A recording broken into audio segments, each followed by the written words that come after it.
तो यहाँ पे हमने पैरेलल प्लेट कैपेसिटर जो क्रिएट किया है या जो बनाया है, दो प्लेट जो बनाए हैं, that is to store charge. तो अगर ये दोनों प्लेट को, इन दोनों प्लेट को पकड़ के नहीं रखा जाएगा या इन दोनों प्लेट को मूव होने दिया जाएगा, तो ये दोनों प्लेट आपस में आएंगे, न्यूट्रलाइज हो जाएंगे and there will be no charge stored, क्योंकि न्यूट्रल हो गया, नो चार्ज स्टोर। तो जो हमारा ऑब्जेक्टिव था, ऑब्जेक्टिव क्या था पैरेलल प्लेट कैपेसिटर का? To increase the charge carrying capacity, charge storing capacity को बढ़ाने के लिए हमने दो प्लेट पैरेलल प्लेट कैपेसिटर बनाया, जिसके बेसिस पे हमने पिछली क्लास में डेरिवेशन किया। तो अगर ये दोनों मूव होने लगे तो वो हमारा ऑब्जेक्टिव, हमारा पर्पस फेल हो गया। तो हमें क्या करना होगा? हमें इन दोनों को आपस में आने से रोकना होगा। अब रोकने के लिए क्या हम इनको पकड़ के रखेंगे या रस्सी से बांधेंगे? ऐसा पॉसिबल है क्या कि इसको रस्सी से बांध दे या कोई दो आदमी लोग प्लेट को पकड़ के रखे जब तक चार्ज स्टोर नहीं हो जाता? नहीं नहीं, ये पॉसिबल ही नहीं, और ऐसा हमें करना भी नहीं है। क्या कोई और उपाय है? बिल्कुल उपाय है। देखिए, इनके बीच में क्या है? एयर। एयर क्या होता है? इनके बीच में एयर है। एयर क्या होता है? एयर इंसुलेटर होता है। इंसुलेटर क्या करते हैं? इंसुलेटर चार्जेस को फ्लो नहीं होने देते हैं। तो हमें क्या इन दोनों के बीच में चार्ज फ्लो करवाना है? नहीं, हमें चार्ज फ्लो नहीं करवाना है। हमें इस प्लेट पे चार्ज के स्टोर होने की कैपेसिटी को बढ़ाना है। हम ये चाहते हैं कि इस प्लेट पे ज्यादा से ज्यादा चार्ज स्टोर हो। हम ये नहीं चाहते कि चार्ज यहां से निकल के यहां आ जाए। तो हमें इसकी चार्ज स्टोरिंग कैपेसिटी को बढ़ाना है। और दूसरा, हम ये भी नहीं चाहते कि ये इधर आके चिपक जाए। और तीसरा, हम ये चाहते हैं कि इस कंडक्टर में ज्यादा से ज्यादा चार्ज स्टोर किया जा सके। तो इन दोनों को सेपरेट भी करना है और ज्यादा से ज्यादा चार्ज भी स्टोर करना है। तो हम क्यों ना एक ऐसा मटेरियल लें जो एयर की ही प्रॉपर्टी शो करे, एयर का ही प्रॉपर्टी शो करे। तो इसके अंदर हम अगर कोई भी एक दूसरा कोई सॉलिड इंसुलेटर डाल दें, सॉलिड इंसुलेटर जैसे इसके बीच में लकड़ी डाल दो ना, ये दोनों चिपकने वाले हैं, बीच में लकड़ी डाल दो।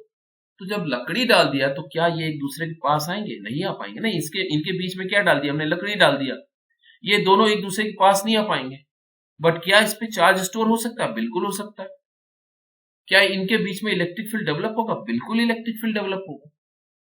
तो जो इंसुलेटर है, जो इंसुलेटर्स होते हैं, वो इलेक्ट्रिक फील्ड को अलाउ करते हैं। आपने जो प्रॉपर्टीज ऑफ इलेक्ट्रिक फील्ड पढ़ी थी, जो प्रॉपर्टीज ऑफ इलेक्ट्रिक फील्ड कैसे बनता है, वो पॉजिटिव चार्ज से निकलता है, नेगेटिव चार्ज में टर्मिनेट होता है, ये सारी प्रॉपर्टी हमने पढ़ी थी। और उसमें एक इंपॉर्टेंट प्रॉपर्टी ये पढ़ा था कि जो इलेक्ट्रिक फील्ड लाइंस है वो मेटल से पास नहीं होता, वो कंडक्टर से पास नहीं होता, लेकिन वो बाकी सारे मीडियम से पास होता है। एयर से इलेक्ट्रिक फील्ड जाता है, एयर से इलेक्ट्रिक फील्ड जा रहा है।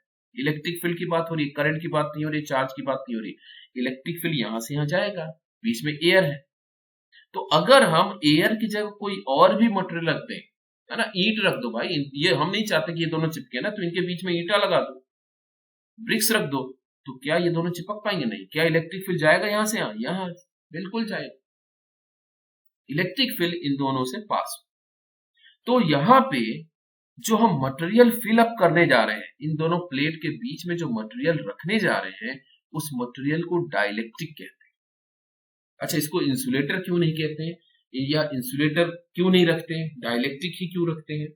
तो जो क्लासिफिकेशन ऑफ मटेरियल है ना, on the basis of electricity, material का क्लासिफिकेशन होता है कंडक्टर, इंसुलेटर, सेमीकंडक्टर, और इसी तरीके से एक और होता है डाइलेक्ट्रिक।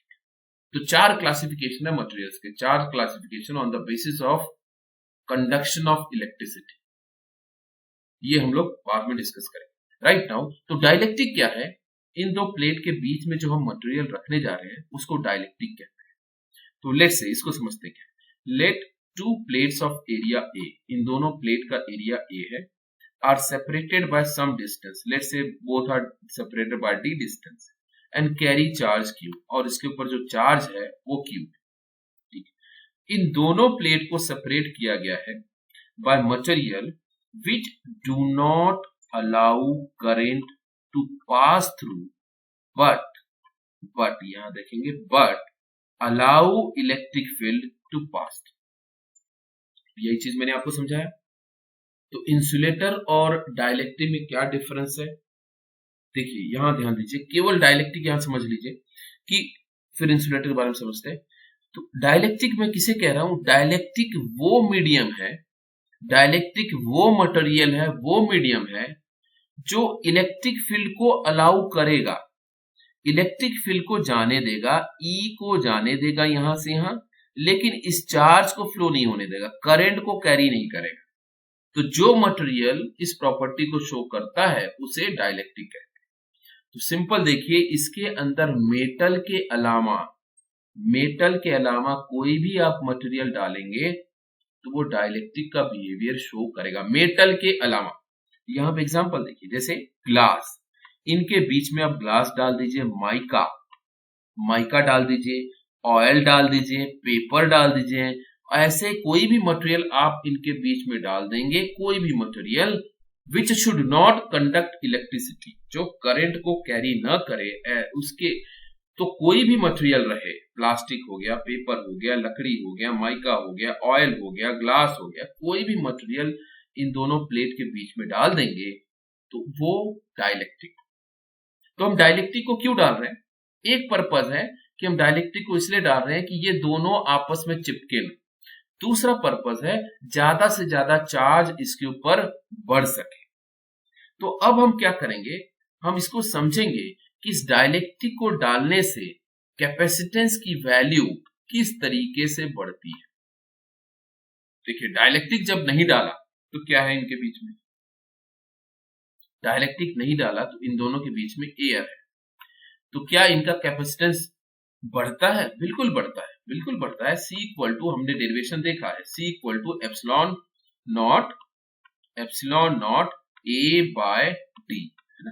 तो ये यहां से हमारे पास रिलेशन है। तो यहां देखिए, कैपेसिटेंस की वैल्यू बिल्कुल बढ़ती है क्योंकि एयर की जो परमिटिविटी है वो डायरेक्टली प्रोपोर्शनल है, तो कैपेसिटेंस की वैल्यू बढ़ेगी because directly proportional to permittivity of air है। दूसरा ये था कि अगर आप एरिया बढ़ाओगे तब भी चार्ज बढ़ा सकता है, कैपेसिटेंस बढ़ सकता है, या डी की वैल्यू को कम करोगे तब भी कैपेसिटेंस बढ़ाया जा सकता है। अब यहाँ पे जो डाइलेक्ट्रिक है, इस डाइलेक्ट्रिक के डालने से कैपेसिटेंस में क्या फर्क पड़ेगा, उसके रिलेशन को अब हमें समझना है। तो समझना यह है कि क्या डाइलेक्ट्रिक के डालने से कैपेसिटेंस की वैल्यू, ये जो आई है, इस कैपेसिटेंस की वैल्यू में कोई चेंज आता है, क्या कैपेसिटेंस की वैल्यू बढ़ जाती है, क्या कैपेसिटेंस की वैल्यू कम हो जाती है, या कैपेसिटेंस की वैल्यू सेम रहती है। तीन ऑप्शन है हमारे पास, चार ऑप्शन ले लो, नन ऑफ द अबव। पहला ऑप्शन क्या दिया मैंने, कैपेसिटेंस विल इंक्रीज। दूसरा ऑप्शन क्या दिया, कैपेसिटेंस विल डिक्रीज। तीसरा ऑप्शन क्या दिया, कैपेसिटेंस विल रिमेन सेम। चौथा ऑप्शन क्या दिया, नन ऑफ द अबव। तो इसमें से क्या हो सकता है,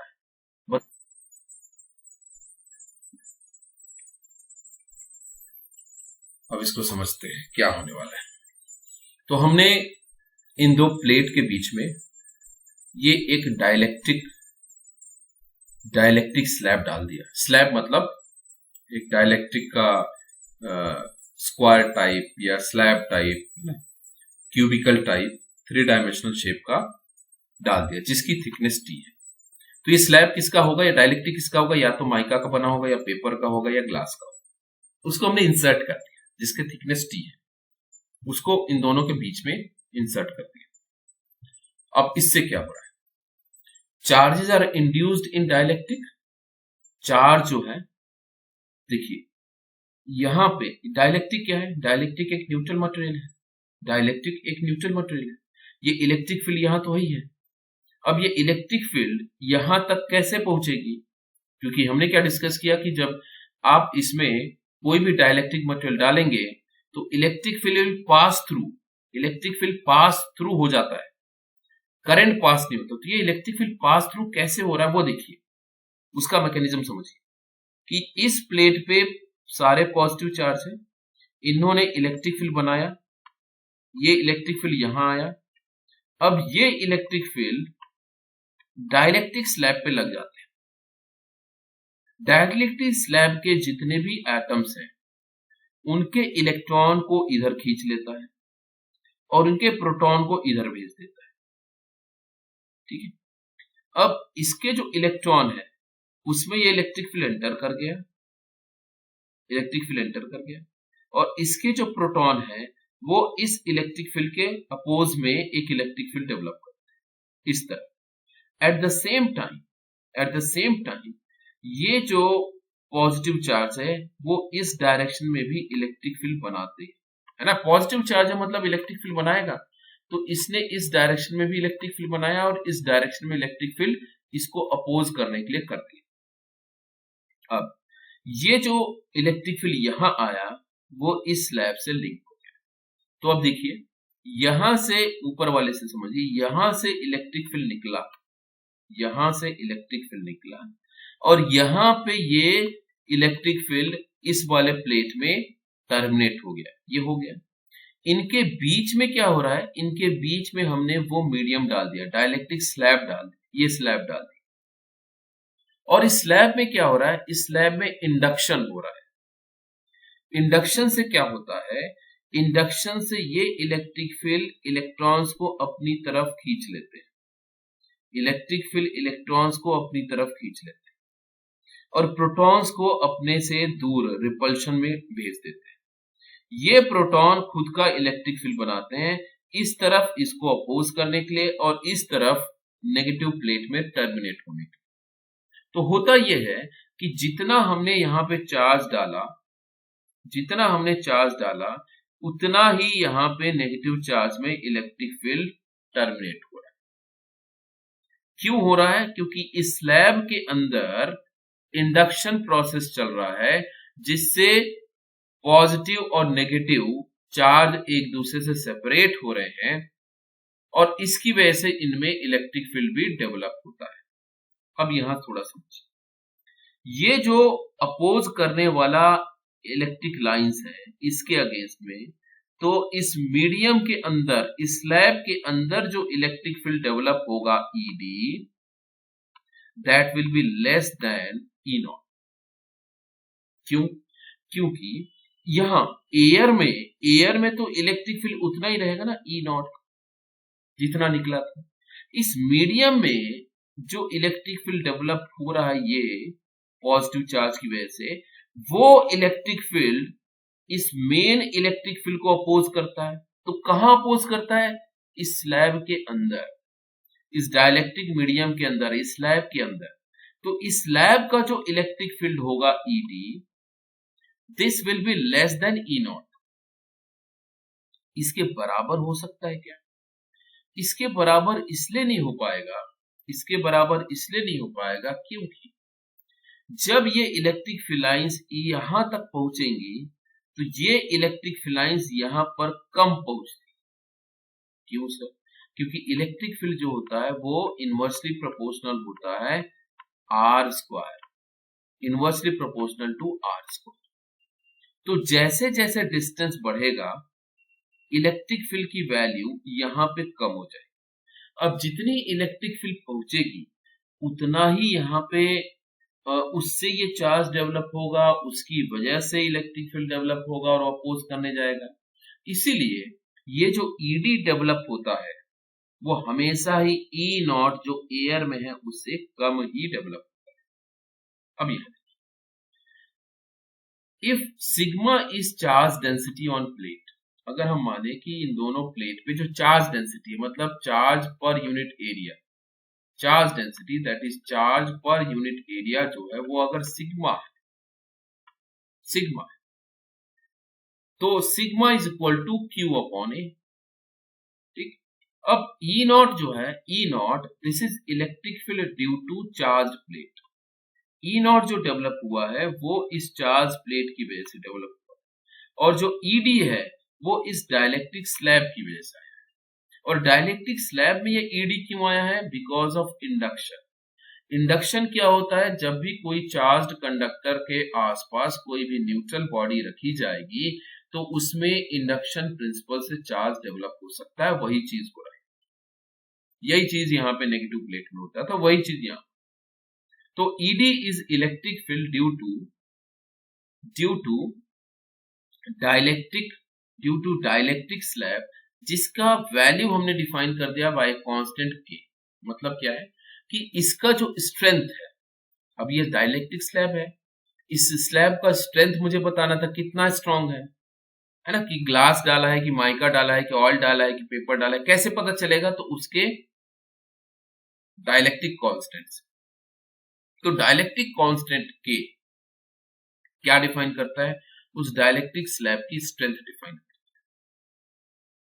अब ED अपोज E0, ये हमने डिस्कस किया कि जो ED डेवलप होगा, डाइलेक्ट्रिक स्लैब में जो इलेक्ट्रिक फील्ड डेवलप होगा, वो इस main electric field, main plate के इलेक्ट्रिक फील्ड को अपोज करेगा, क्योंकि दोनों का डायरेक्शन अपोजिट है। इसका डायरेक्शन इधर जा रहा है, अब इसका डायरेक्शन इधर भी है, तो यहां टर्मिनेट हो रहा है, बट इस डायरेक्शन में जो इलेक्ट्रिक फील्ड जा रहे हैं वो इस मेन प्लेट के इलेक्ट्रिक फील्ड को अपोज कर रहे हैं।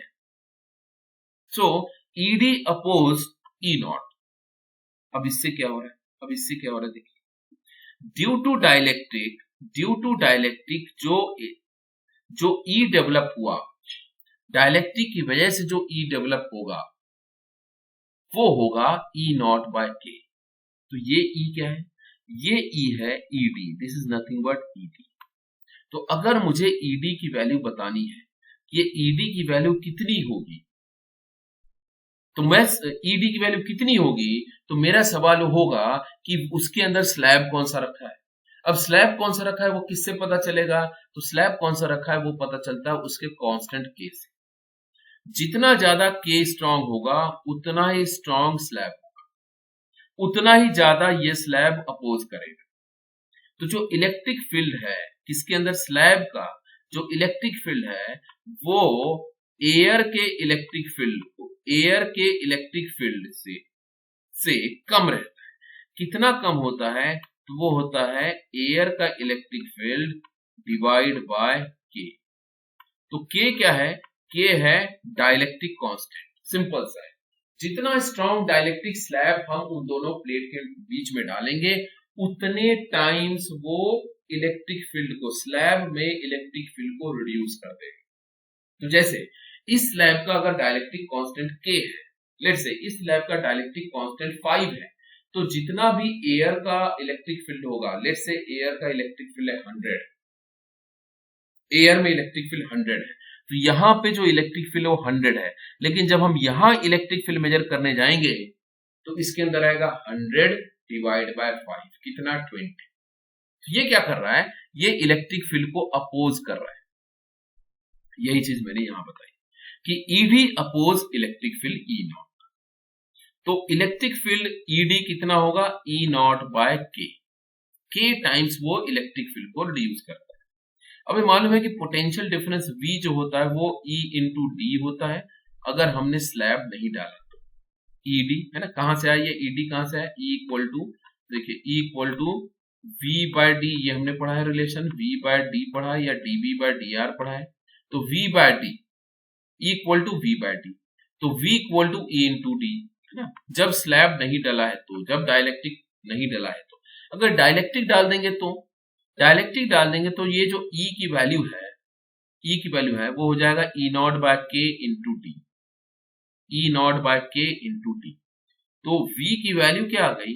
V की वैल्यू हो गई V0 बाय K, मतलब E0 बाय K की जगह हमने क्या, E0 बाय K की जगह देखिए V E0 into D, E0 into D को हम क्या लिख सकते हैं? V0। फिर से V equal to E into D, that is without dielectric. तो E, और अगर डाइलेक्ट्रिक डाला गया है तो क्या हो जाएगा? E0 by K into D, और E0 इंटू D क्या है? V0, सो V0 बाय K। तो हुआ क्या? हुआ ये कि वोल्टेज जो है वो रिड्यूस हो गया है। कितने टाइम्स रिड्यूस हुआ है? K times. अरे यही तो हमें चाहिए था, हमें कैपेसिटेंस की वैल्यू को बढ़ानी थी। C इक्वल टू क्या होता है? C की वैल्यू होती है Q बाय V। हमें इस V की वैल्यू को ही तो रिड्यूस करना था, कैपेसिटेंस की वैल्यू बढ़ाने के लिए V की वैल्यू को ही तो रिड्यूस करना था। तो हमने V की वैल्यू को रिड्यूस कर दिया। कितने टाइम्स हो गया? स्लैब के लगने से V की value V not by K times V की वैल्यू रिड्यूस हो गई है। K टाइम्स V की वैल्यू रिड्यूस हो गई। किसी ने सवाल पूछा सर ये E की वैल्यू भी तो रिड्यूस हो रही है। E की वैल्यू रिड्यूस नहीं हो रही है। E की वैल्यू ऑफ कोर्स स्लैब के अंदर रिड्यूस हो रहा है। E की वैल्यू जो है स्लैब के अंदर रिड्यूस हो रहा है, बट E की वैल्यू यहां से जो निकलने वाला है, यहाँ पे जो मिलने वाला है वो E की वैल्यू सेम है, केवल E की वैल्यू इस स्लैब के अंदर रिड्यूस हुआ है। क्योंकि यहाँ पे भी एयर है, यहाँ पे भी एयर है, तो दोनों जगह जो इलेक्ट्रिक फील्ड रहेगा वो E नॉट ही रहेगा। लेकिन इसके अंदर जो इलेक्ट्रिक फील्ड होगा दैट विल बी ED। इस ED, ये जो ED है that is less than E not, और इस ED की वजह से पोटेंशियल कम हो जाता है, वोल्टेज कम हो जाता है। ये वोल्टेज कम हो गया। ये वोल्टेज कितना हो गया? V not by K। ये वोल्टेज कम हुआ जिसकी वजह से कैपेसिटेंस बढ़ जाएगा, और यही हम चाहते थे। हम चाहते थे कि कैपेसिटेंस की वैल्यू जितनी ज्यादा हो सके उतना अच्छा है। तो एयर के डालने से क्या हो रहा था? एयर के डालने से क्या हो रहा था? C equal to epsilon not A by D। और इसको डालने से क्या हो रहा है? ये वैल्यू और बढ़ जा रही है। कैसे बढ़ रही है देखिए। So when dielectric is inserted, voltage reduce हो रहा है, इलेक्ट्रिक फील्ड रिड्यूस हो रहा है। Of course electric field reduce हो रहा है। कहां पे ये इलेक्ट्रिक फील्ड रिड्यूस हो रहा है? स्लैब के अंदर, एयर में नहीं रिड्यूस हो रहा है, या जो प्लेट्स है उस पर रिड्यूस नहीं हो रहा, वो जो स्लैब है उसके अंदर इलेक्ट्रिक फील्ड रिड्यूस हो रहा है। अब कैपेसिटेंस की वैल्यू होती है, क्या होती है? Q बाय V नॉट, है ना। अगर मैं कैपेसिटेंस एयर का अगर डाइलेक्ट्रिक नहीं डाला है तो क्या आ गया? Q by V not. और अगर डाइलेक्ट्रिक डाल दिया तो V नॉट की जगह हम क्या लिखेंगे? V not by K। तो डाइलेक्ट्रिक अगर डाल देंगे तो C equal to Q by V, और V क्या होगा? V होगा V नॉट बाय K। ये वाली वैल्यू यहाँ डाल देंगे, V नॉट बाय K। यही चीज यहाँ किया, Q by V not by K। तो ये K कहाँ गया? ऊपर गया, K यहाँ गया। But Q by V not क्या था? Q बाय V नॉट तो C नॉट था, ये C नॉट था। तो जो हमारा कैपेसिटेंस बना, कब बना? जब डाइलेक्ट्रिक स्लैब को इंसर्ट किया गया, तो जो हमारा कैपेसिटेंस बन रहा है उसका कैपेसिटेंस की वैल्यू एयर के कैपेसिटेंस की वैल्यू से K टाइम्स बढ़ गया। अरे ये क्या हो गया? अब समझिए, जब दोनों प्लेट में एयर था तो उसका कैपेसिटेंस की वैल्यू कितना था? C not. जब दोनों प्लेट के बीच में हमने एक डाइलेक्ट्रिक डाला, अब ये डाइलेक्ट्रिक डाला तो उसकी प्रॉपर्टी कैसे पता चली? उसके डाइलेक्ट्रिक कांस्टेंट से। जितना ज्यादा डाइलेक्ट्रिक कांस्टेंट K होगा उतना ज्यादा इलेक्ट्रिक फील्ड रिड्यूस होगा स्लैब के अंदर, और जितना इलेक्ट्रिक फील्ड रिड्यूस होगा उतना ही वोल्टेज रिड्यूस होगा।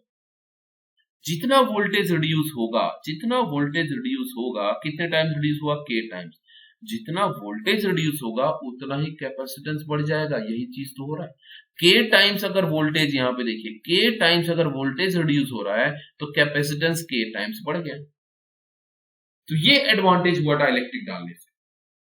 तो हमें दो एडवांटेज मिल गए। क्या एडवांटेज मिल गए? एक तो वो दोनों स्लैब आपस में आके चिपकेंगे नहीं, दूसरा उसका जो कैपेसिटेंस वैल्यू है वो और बढ़ गया, K टाइम्स हो गया।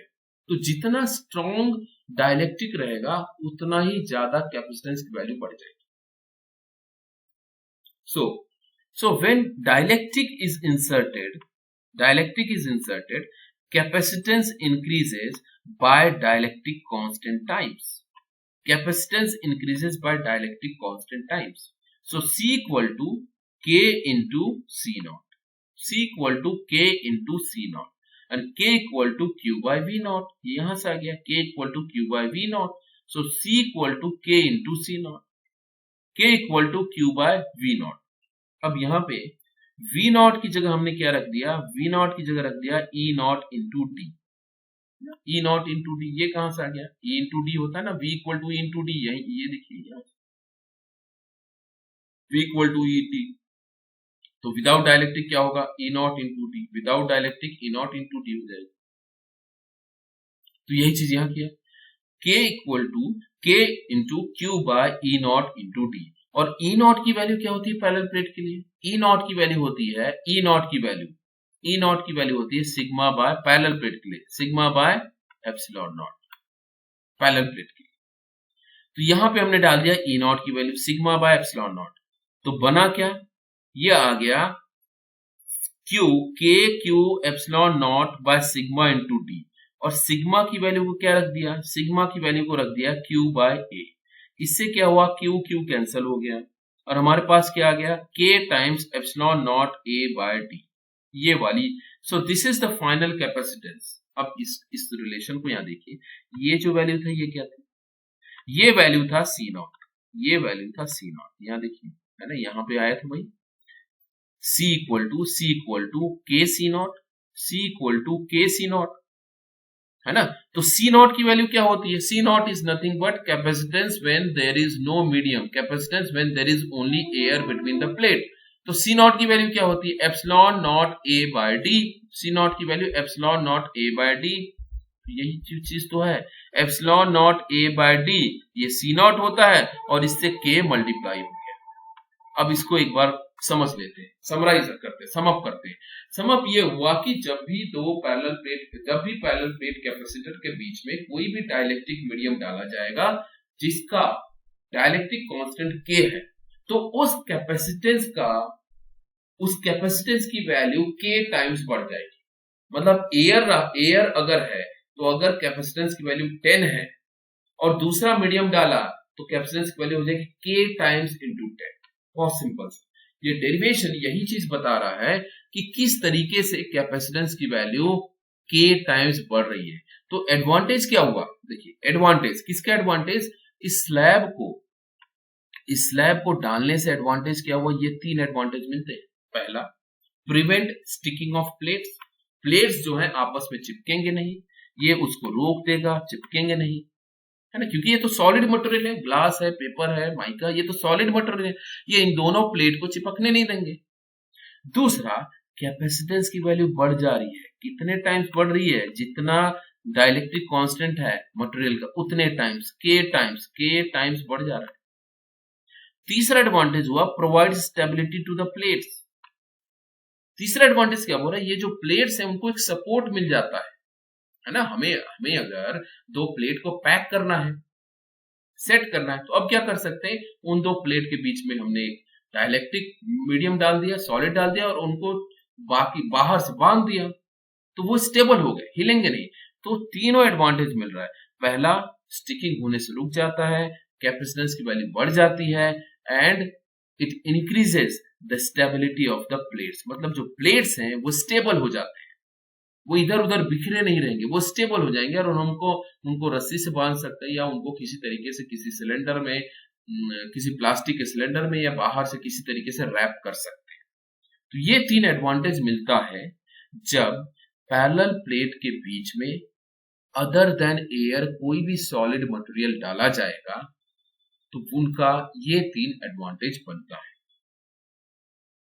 क्या है, ए पैरेलल प्लेट कैपेसिटर जो अभी हमने डिस्कस किया, इज टू बी डिजाइन्ड, बनाना है हमें, उसको डिजाइन करना है, मैन्युफैक्चर करना है with a voltage rating of 1 kV, जिसका वोल्टेज रेटिंग जो किस वोल्टेज पे ऑपरेट हो सके, 1 kV वोल्टेज पे ऑपरेट हो सके।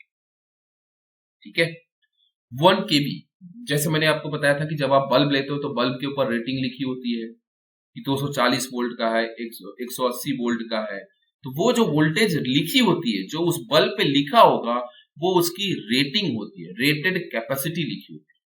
तो इसी तरीके से ये जो हमें कैपेसिटर बनाना है, उसकी रेटिंग, नॉर्मल ऑपरेटिंग वोल्टेज, वो 1 kV है।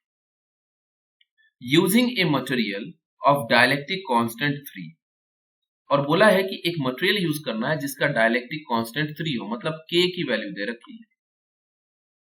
The field is not to exceed 10⁶ volt पर मीटर, और बोला है कि जो इलेक्ट्रिक फील्ड डेवलप होगी दोनों प्लेट के बीच में, जो इलेक्ट्रिक फील्ड E जो डेवलप होगा ना, ये 2 प्लेट है, इसके ऊपर चार्ज है, इसके ऊपर चार्ज है, तो चार्ज की वजह से इलेक्ट्रिक फील्ड डेवलप होगा। तो ये जो इलेक्ट्रिक फील्ड डेवलप होंगे, इसकी value should not exceed 10⁶ volt पर मीटर। क्यों बोला गया ऐसा, वो इसलिए बोला गया है क्योंकि अगर ये वैल्यू बढ़ जाएगी तो आसपास जो एयर है ना, इस प्लेट के इस साइड भी तो एयर है, इसके इस साइड भी एयर है, बीच में स्लैब आएगा, बीच में हम लोग स्लैब इंसर्ट करेंगे, इसके बीच में स्लैब इंसर्ट हो तो इधर जो एयर है और इधर जो एयर है वो आयोनाइज हो सकता है।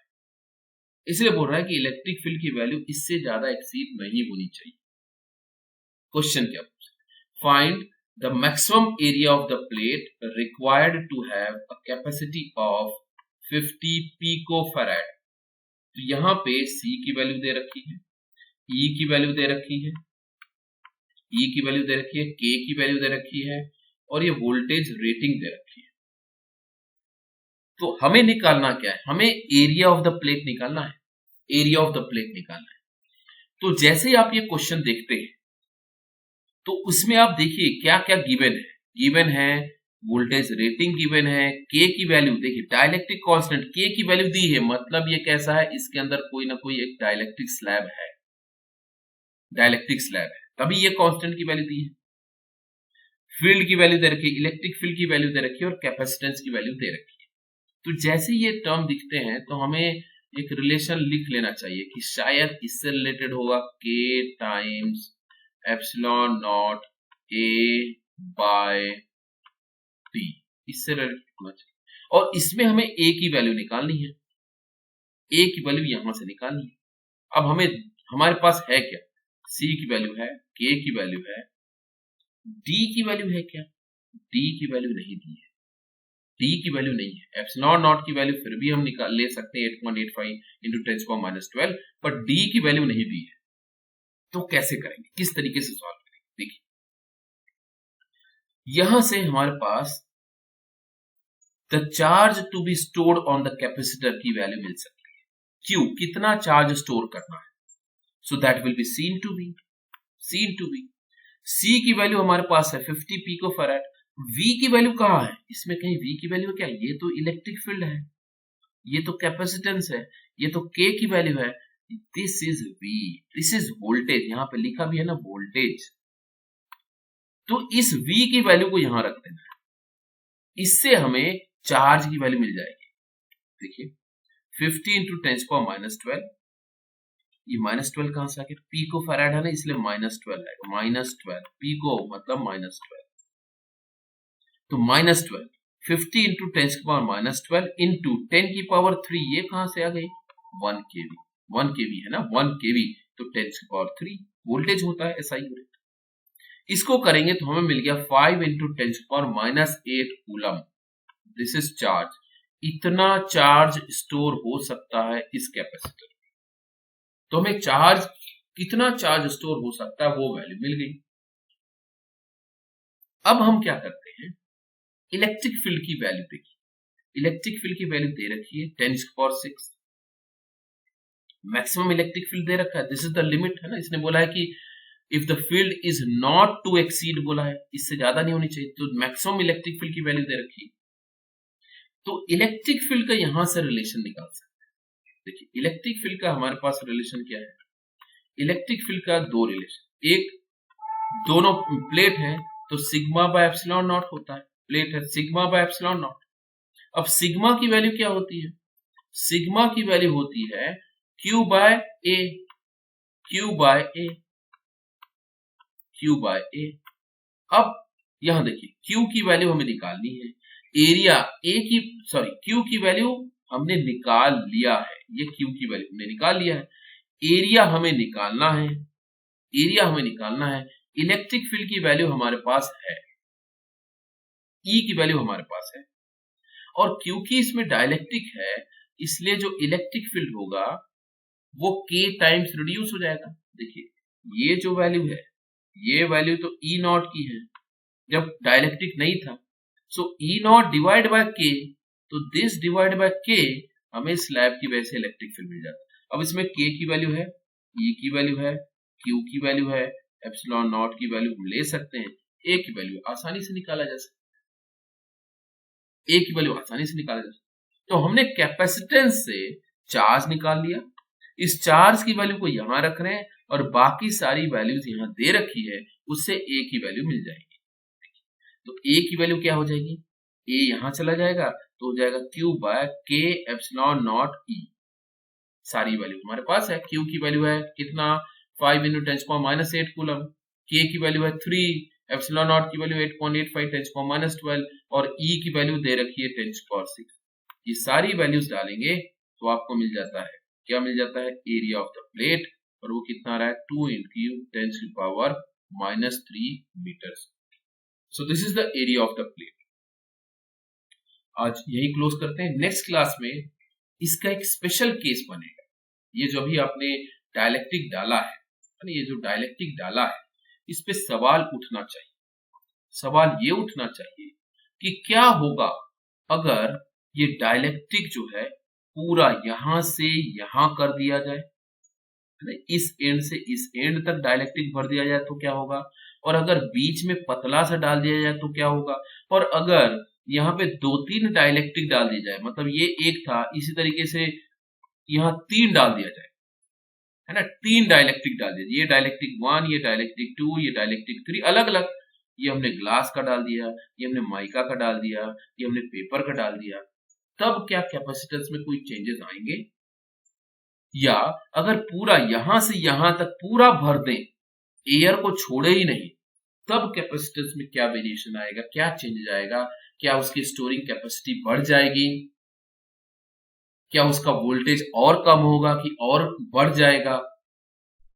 तो ये सारे चीज हम कल डिस्कस करेंगे कि what will be the effect of dielectric on capacitance if it is partially filled, completely filled, और dielectric of different constant, dielectric of different constants अगर इंसर्ट किए जाएं, तब कैपेसिटेंस में क्या चेंज आएगा, ये सारी चीजें हम कल डिस्कस करेंगे।